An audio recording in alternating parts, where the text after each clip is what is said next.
There is just one rule that magicians must abide by: don't reveal your secrets. That is perhaps why Penn and Teller, an act seen by millions around the world, have for so long been denied access to that most elite club of magicians, the Magic Circle. For 5 decades, the duo was spurned because they showed audiences behind the curtain. But now the self-titled Bad Boys of Magic have been welcomed into its inner sanctum. NATO intercepts 3 Russian warplanes that violated Estonian airspace, a move that Estonia condemns as brazen. A US Centers for Disease Control panel weakens recommendations for COVID-19 vaccinations. And a British couple is released by the Taliban after being detained in Afghanistan for nearly 8 months.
A cyber attack on Europe's airports.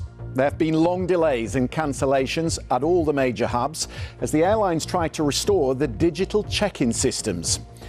After another violation by Russian jets in Eastern Europe, how will NATO respond?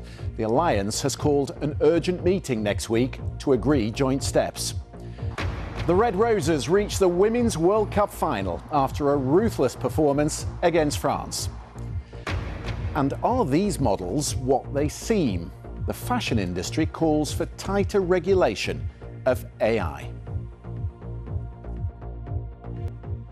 And Donald Trump signs an executive order that will increase visa application fees on highly skilled foreign workers to $100,000.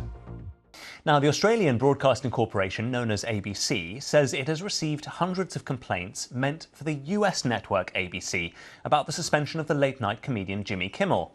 The American broadcasting company pulled Kimmel off air on Wednesday after threats from the US regulator, who criticised his comments on the shooting of the right-wing influencer Charlie Kirk.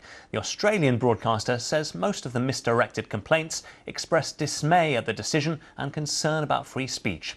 It's provided a link on its website to the other ABC. Just before we go, police in the Netherlands have been clashing with anti-migration protesters, with authorities in The Hague saying officers used water cannon after they were hit with rocks.